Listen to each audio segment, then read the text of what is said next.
Bab 854. Pengurus berkata dengan sopan, "Tuan, maaf. Kami nggak bisa berbisnis denganmu." Wulan, Dewina, dan Dian saling bertatapan setelah mendengar ucapan pengurus.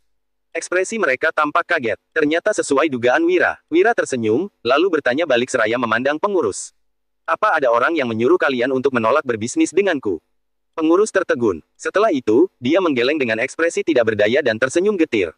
Pengurus menjelaskan, "Tuan, terima kasih karena kamu bisa memahami kami. Aku hanya pengurus pelelangan sehingga nggak bisa membuat keputusan, ada orang penting yang menekan kami." Pengurus melanjutkan, "Jadi, kami hanya bisa mengikuti perintah mereka dan nggak bisa menjalankan kesepakatan yang kita bicarakan sebelumnya. Aku minta maaf. Kalau kamu masih punya barang bagus, kami pasti akan menyambut kedatanganmu kapan saja di pelelangan kami lain kali. Tapi, untuk beberapa waktu ini takutnya." Sikap pengurus ini sudah cukup sungkan. Wira tahu apa yang dikatakan pengurus memang benar, jadi dia hanya tersenyum. Wira menyimpan barang-barangnya, lalu membawa rombongannya bergegas meninggalkan tempat itu. "Apa benar keluarga Juwanto yang melawan kita atau semua ini hanya kebetulan?" tanya Wulan. Dia menarik tangan Wira seraya berbisik. "Suamiku, menurutmu, apa yang sebenarnya terjadi?" Wira menjawab, "Keduanya mungkin saja terjadi. Tapi, aku merasa sebagian besar alasannya karena keluarga Juwanto." Wira membawa rombongannya melanjutkan perjalanan sambil menganalisis masalah ini. Tiba-tiba, Wira melihat sebuah rumah lelang di kejauhan. Kemudian, dia segera memutuskan, "Kita akan menemukan jawabannya setelah mengeceknya." Selesai bicara, Wira bergegas membawa rombongannya mendatangi rumah lelang kedua. Seorang pelayan menyambut kedatangan Wira dan lainnya dengan antusias begitu mereka memasuki rumah lelang itu. Pelayan itu berucap kepada Wira dan lainnya dengan sopan sembari tersenyum, "Tuan dan Nona sekalian, apa kalian datang untuk membeli atau menjual barang?" Wira menyahut, "Menjual gelas kristal, coba panggil pengurus kalian." Pelayan seketika bersemangat sesudah mendengar ucapan Wira. Dia mengangguk, lalu mempersilakan Wira dan lainnya. "Tuan dan Nona sekalian, silakan masuk. Aku akan membawa kalian menemui pengurus." Pelayan membawa Wira dan rombongannya ke ruangan khusus tamu istimewa di rumah lelang. Pengurus juga langsung bersemangat ketika mendengar bahwa Wira hendak menjual gelas kristal. Dia bertanya, "Tuan, apa kamu benar-benar ingin menjual gelas kristal? Kamu membawa barangnya, kan?" Wira melambaikan tangan. Kemudian, Danu maju dengan membawa gelas kristal yang dibungkus, lalu membuka bungkusannya dan menyerahkan gelas kristal kepada pengurus. Pengurus tercengang saat melihat 6 buah gelas kristal di hadapannya. "Wira sangat kaya," pengurus berkomentar. "Hehe, Tuan benar-benar royal. Berapa harga lelang yang Tuan tetapkan?" 5 miliar gabak, ujar Wira. Dia tidak ingin menghabiskan waktu lagi sehingga langsung melanjutkan. "Aku melelang begitu banyak gelas kristal sekaligus, seharusnya aku mendapatkan sedikit keuntungan dari komisi kalian, kan? Dari 6 gelas kristal, aku akan mengambil komisi dari 5 gelas kristal dan kalian akan mendapatkan 10% dari hasil penjualan. Bagaimana?" "Nggak masalah," sahut pengurus dengan ekspresi senang. Dia langsung menyetujui penawaran Wira tanpa berpikir panjang. Namun, tiba-tiba pengurus dipanggil. Sebelum pergi, pengurus masih berbicara kepada Wira dengan sopan. "Tuan, mohon tunggu sebentar. Aku akan segera kembali." Wulan menggeleng saat melihat situasi ini, lalu berucap dengan ekspresi kecewa. Kelihatannya, transaksi kali ini juga gagal. Bab 855. Dewina yang kesal pun ikut berkomentar. "Kalau terus berulang seperti ini, berarti bukan kebetulan lagi. Semua ini pasti berhubungan dengan keluarga Juwanto." Rumi yang berdiri di samping juga berkata kepada Wira, "Tuan Wahyudi, kalau kamu membutuhkan uang, aku bisa meminta tuan kami untuk membeli semua gelas kristal ini. Jadi, kamu nggak perlu bersusah payah mencari mereka untuk menjual gelas kristal." Wira yang merasa tidak berdaya tersenyum setelah mendengar ucapan Rumi, lalu melambaikan tangannya sembari menimpali.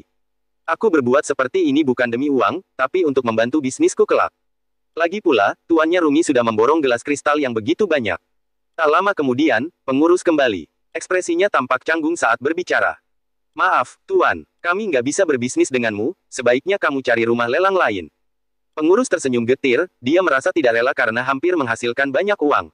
Wira bisa memahami kesulitan pengurus. Dia juga tidak bicara panjang lebar dengan pengurus lagi, lalu melambaikan tangan dan meninggalkan rumah lelang ini. Dewina yang khawatir berbisik, "Tuan, 2 rumah lelang sudah menolak untuk berbisnis dengan kita. Sekarang apa yang harus kita lakukan?" "Coba kita pergi ke Pegadaian," jawab Wira. Kemudian, dia membawa rombongannya ke Pegadaian. Bos Pegadaian yang berdiri di depan meja kasir bertanya dengan sopan. "Tuan mau menggadai apa?" "Gelas kristal," jawab Wira. Dia melambaikan tangan, lalu Danu segera mengeluarkan gelas kristal dan meletakkannya di atas meja. Bos Pegadaian sangat bersemangat saat melihat gelas kristal. Namun, dia berusaha menahan antusiasmenya dan berujar seraya tersenyum. Oh, gelas kristal. Tapi, apa Tuan bisa menerimanya kalau harga satu gelas kristalnya 2 miliar gabak?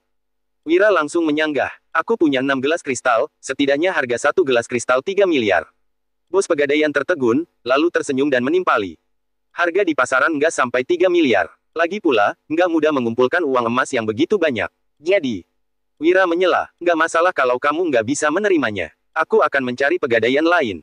Di sini bukan hanya ada satu pegadaian, jadi Wira tidak perlu bersikukuh untuk menjual gelas kristal di pegadaian ini. Melihat Wira yang hendak pergi, bos pegadaian langsung panik dan segera melambaikan tangannya. Dia berujar dengan terburu-buru. Oke, nggak masalah. Jika gelas kristal ini dilelang, setidaknya harga jualnya 5 miliar. Jadi, membeli dengan harga 3 miliar tidak termasuk mahal. Namun, tiba-tiba pegawai pegadaian berjalan masuk dan berbisik kepada bos. Raut wajah bos berubah drastis, dia langsung melambaikan tangan dan menolak Wira. Sudahlah, lebih baik kalian pergi ke pegadaian lain. Wira dan lainnya merasa frustrasi saat menghadapi perubahan yang mendadak ini. Mereka yang merasa tidak berdaya pun keluar dari pegadaian. Danu berujar dengan ekspresi serius. Kak Wira, ini pasti perbuatan keluarga Juwanto. Sudahlah, kita kembali ke penginapan saja, ucap Wira. Dia tahu jika keluarga Juwanto menghalanginya, hari ini dia pasti tidak bisa menjual gelas kristal lagi. Kemudian, Wira membawa rombongannya kembali ke penginapan. Malam hari, ketika Wira, Wulan, Dewina, dan Dian baru selesai makan, Danu mengetuk pintu dan berjalan masuk. Danu melapor. Kak Wira, ada yang datang mencarimu. Apa kamu mau menemuinya? Bab 856. Wira tersenyum setelah mendengar ucapan Danu. Bisa-bisanya ada orang yang mencarinya malam-malam begini. Namun, Wira bisa menebak siapa yang datang, jadi dia tidak akan mengabaikan orang itu. Wira berujar. Suruh dia masuk. Pada saat yang sama, di kediaman keluarga Juwanto, Kumar duduk di ruang kerja. Di depannya ada dua orang pria yang masih muda dan wajah mereka sangat mirip dengan Kumar. Salah satu dari pria itu angkat bicara. Ayah, orang yang diutus untuk membunuh Wira gagal. Sesuai dugaanmu, Wira memang dibantu oleh keluarga Barus. Kumar tersenyum mendengar ucapan pria itu dan menimpali. Tentu saja, keluarga Barus berencana untuk menyelesaikan masalah pada sumbernya. Hanya saja, sepertinya mereka nggak akan berhasil. Kumar tampak tidak peduli. Baginya, hal ini tidak mungkin terjadi. Kerajaan Monoma sudah bekerja sama dengan Kumar, mana mungkin mereka memutuskan hubungan dengannya. Benar-benar konyol. Ayah, jadi bagaimana caranya kita bertindak di istana? Sekarang Raja Bakir ada di istana Ratu. Takutnya, kita akan kesulitan bertindak, ucap pria tersebut. Kumar mengernyit begitu pria itu selesai bicara, lalu menyahut. Nggak masalah, Raja nggak mungkin tinggal di sana selamanya. Setelah Kumar menyelesaikan ucapannya, dua pria muda itu saling bertatapan dengan ekspresi khawatir. Salah satu dari kedua pria itu berkata, Ayah, takutnya Ratu mengeluarkan dekret putra mahkota. Pada saat itu, kita akan kewalahan. Kumar menggeleng dan berujar, nggak mungkin. Kedua pria muda itu tidak mengerti alasan ayah mereka berbicara seperti ini. Salah satu dari mereka bertanya, Ayah, kenapa begitu? Kumar malah bertanya balik kepada kedua pria itu. Kenapa sampai sekarang Raja Bakir nggak memilih putra mahkota? Begitu Kumar selesai bicara, kedua putranya mengernyit. Raja Bakir mempunyai 4 putra, ditambah dengan bayi yang baru lahir, sekarang dia mempunyai 5 orang putra. Sementara itu, putra tertua adalah Yahya yang memiliki hubungan darah dengan keluarga Juwanto. Menurut logika, meskipun tidak perlu terburu-buru, seharusnya sudah waktunya Yahya ditetapkan sebagai putra mahkota setelah belasan tahun berlalu. Lagi pula, menetapkan putra mahkota berbeda dengan mewarisi tahta kerajaan. Di beberapa dinasti, ada putra mahkota yang dimakzulkan. Mereka tidak layak menduduki posisi putra mahkota karena kurang kompeten. Sekalipun disokong raja, mereka tetap tidak mampu menjalankan tanggung jawab dengan baik bagaimanapun. Raja mempunyai banyak putra dengan kelebihan yang berbeda-beda, mungkin saja putra raja yang lain lebih kompeten sehingga bisa mengalahkan putra mahkota. Pada saat itu, putra mahkota pun harus diganti, namun, Raja Bakir sama sekali tidak terburu-buru mengurus hal ini. Kedua putra Kumar masih saja tidak mengerti sehingga segera bertanya. Ayah, tolong jelaskan maksudmu. Kumar baru tersenyum dan menjawab. Karena Raja curiga. Setelah Kumar melontarkan kata-kata itu, kedua putranya terkejut. Salah satu dari putra Kumar berujar. Ayah, apa maksudmu Raja Bakir curiga dengan keluarga Juwanto makanya dia nggak menetapkan Yahya sebagai putra mahkota? Putra Kumar yang lain menimpali. Kenapa Raja curiga dengan keluarga Juwanto? Di antara keluarga besar, keluarga Juwanto yang paling nggak menonjol. Berbeda dengan keluarga Barus yang begitu mencolok. Kalau dibandingkan, keluarga Barus punya ratu sehingga ancaman dari keluarga mereka lebih besar. Setelah kedua putranya selesai bicara, Kumar mengangguk dan memuji. Baguslah kalau kalian bisa merenungkan masalah dengan begitu cermat, tapi, ada satu hal yang salah dari tebakan kalian. Raja bukan hanya takut dengan keluarga Juwanto, tapi juga takut dengan keluarga lain.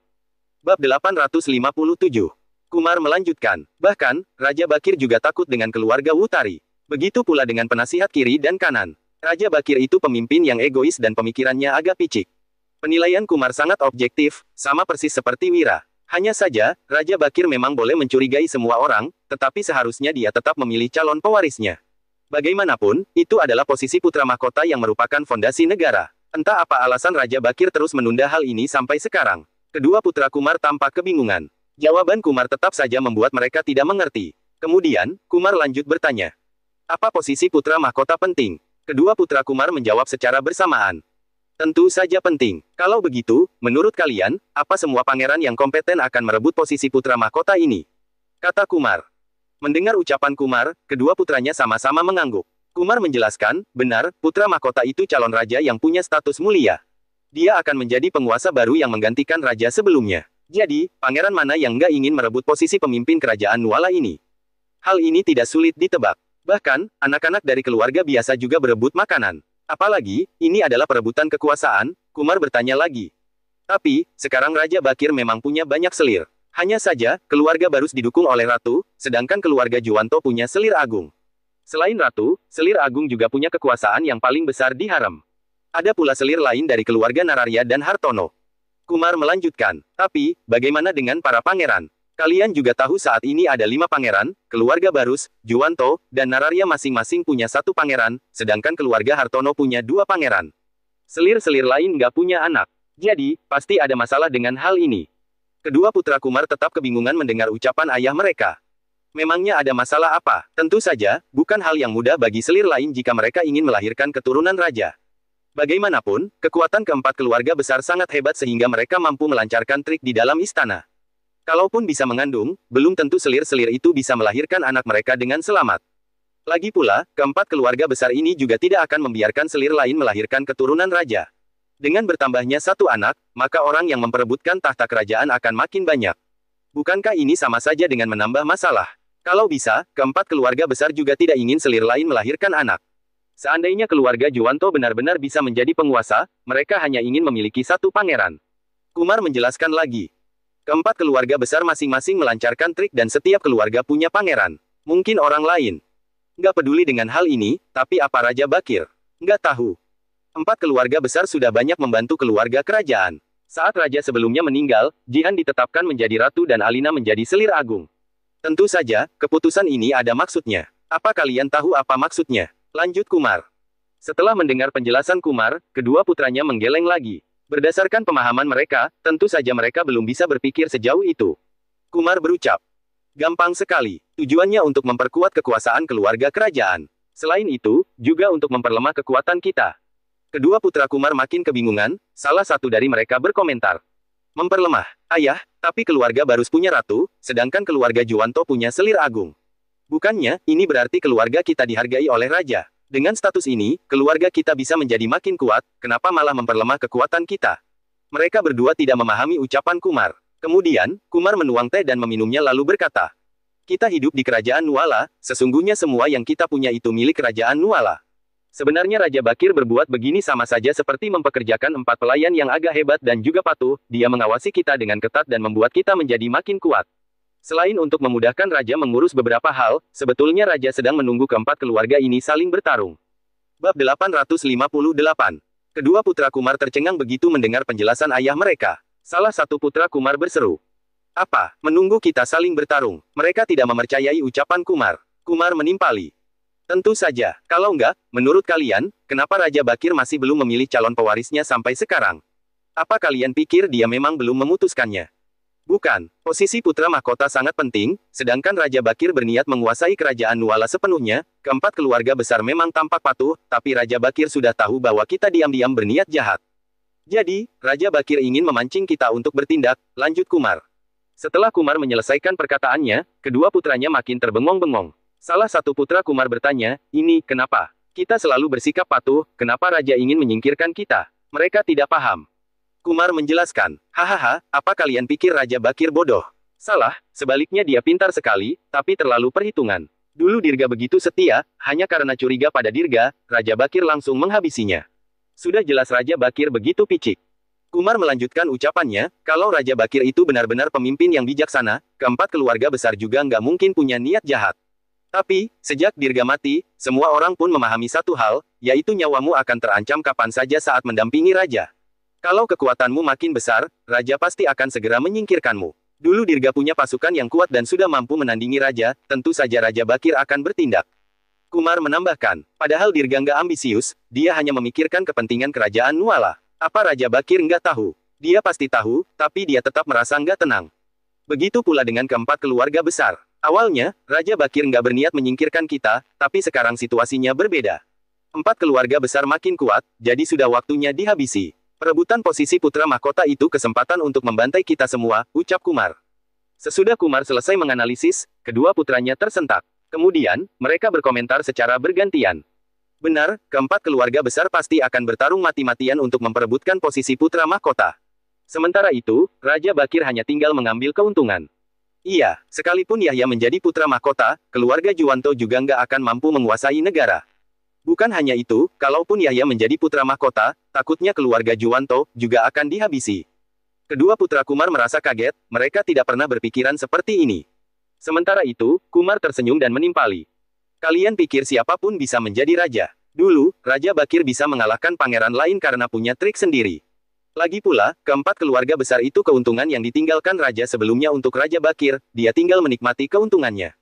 Jadi, keluarga yang memahami hal ini mungkin akan bertindak. Keluarga Juwanto dan Barus sudah memahaminya. Entah keluarga Nararya dan Hartono sudah memikirkannya atau belum, lanjut Kumar. Kumar melambaikan tangan setelah selesai bicara dan berucap lagi. Sudahlah, aku hanya menjelaskan kepada kalian supaya kalian tenang.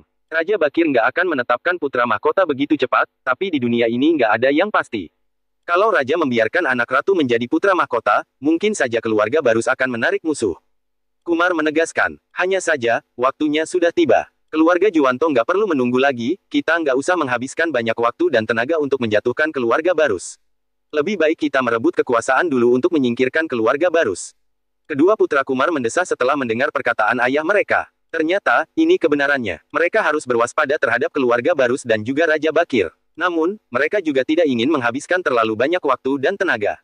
Kumar berkata, hari ini, kita hanya perlu menunggu pilihan Wira. Tuan Lutfi sudah pergi mencari Wira. Kita lihat apa dia bisa membujuk Wira atau enggak. Ketika Kumar dan kedua putranya sedang berbincang, Danu membawa seorang pria parubaya masuk ke ruangan Wira. Kala ini, hanya ada Wira di dalam ruangan. Pria parubaya itu langsung memberi hormat begitu datang. Tuan Wahyudi, aku Lutfi Omran, ajudan keluarga Juwanto. Bab 859. Lutfi tersenyum, sedangkan Wira tidak terkejut mendengar ucapan Lutfi. Wira sudah menebak seharusnya anggota keluarga Juwanto yang datang. Wira tersenyum dan mempersilakan. Ternyata ajudan keluarga Juwanto. Tuan, silakan duduk. Lutfi duduk di seberang Wira dan menatap Wira lekat-lekat. Banyak orang yang tahu tentang pencapaian Wira, tetapi hanya sedikit orang yang benar-benar memahami Wira. Bahkan, Lutfi tidak tahu apakah Wira bisa berhasil menyelesaikan masalah pada sumbernya dan menggagalkan rencana keluarga Juwanto. Namun, Lutfi tetap harus datang. Saat melakukan sesuatu, kita tidak boleh berserah kepada takdir ataupun membuat rencana berdasarkan pencapaian musuh. Kita harus mampu mengendalikan segalanya. Wira langsung bertanya. Ada apa Tuan Lutfi datang malam-malam begini? Lutfi menyahut.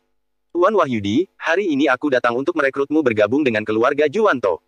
Oh. Ucap Wira, meskipun sudah tahu, dia tetap menunjukkan keterkejutannya. Lutfi tersenyum dan menimpali, Tuan Wahyudi begitu hebat. Seharusnya, kamu sudah tahu tujuanku datang ke sini.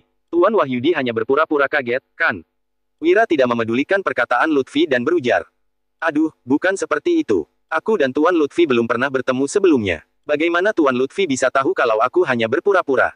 Setelah Wira selesai bicara, Lutfi menggeleng dan tersenyum, lalu berkata, Tuan Wahyudi sangat cerdas. Aku yakin gak sulit berbincang dengan orang cerdas. Jadi, apa pendapat Tuan Wahyudi?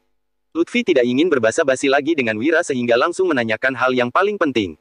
Wira yang penasaran bertanya. Kenapa mau merekrutku? Aku ini dibenci pemerintah. Kalau enggak, aku juga enggak akan diutus ke kerajaan Monoma. Lutfi mendesah dan menjelaskan. Tuan Wahyudi begitu pintar, jadi enggak perlu berpura-pura lagi. Bukannya lebih baik kalau kita langsung bicara jujur. Wira meminum teh, lalu berkata. Kalau begitu, aku mau lihat Tuan Lutfi sejujur apa. Lutfi mendesah lagi setelah mendengar perkataan Wira, tetapi dia tidak terlalu memedulikannya. Lutfi langsung berucap, karena Tuan Wahyudi sudah bicara seperti ini, aku akan langsung bicara terus terang. Keluarga Juwanto berharap Tuan Wahyudi bisa membantu mereka. Keluarga Juwanto juga akan menyanggupi semua yang dijanjikan keluarga Barus kepada Tuan Wahyudi. Selain itu, seharusnya Tuan Wahyudi sudah tahu dengan rencana keluarga Juwanto. Karena Tuan Wahyudi berpura-pura nggak tahu, aku akan langsung mengatakannya. Konflik kerajaan Monoma kali ini merupakan perbuatan keluarga Juwanto, tujuannya untuk mengubah situasi di kerajaan Nuala, lanjut Lutfi. Wira agak terkejut, Lutfi benar-benar berani. Wira bertanya, Tuan Lutfi, kita baru pertama kali bertemu, apa kamu nggak takut aku akan membeberkan omonganmu? Dengan begitu, Raja akan menghukum keluarga Juwanto. Lutfi tertawa terbahak-bahak, lalu menjawab, siapa yang percaya dengan omongan ajudan sepertiku? Lagi pula, Tuan Wahyudi juga nggak akan membeberkannya. Oh, kenapa Tuan Lutfi begitu yakin? Ujar Wira seraya mengerjap. Lutfi menjelaskan, Tuan Wahyudi, kamu menyetujui keluarga Barus untuk melakukan semua ini pasti demi membalas budi. Selain itu, kamu juga ingin melindungi diri sendiri. Keluarga Barus didukung oleh Ratu, kemungkinan besar anak Ratu memang bisa menjadi putra mahkota dan kamu bisa menjadi makin sukses. Tapi, pemikiran Tuan Wahyudi kurang realistis.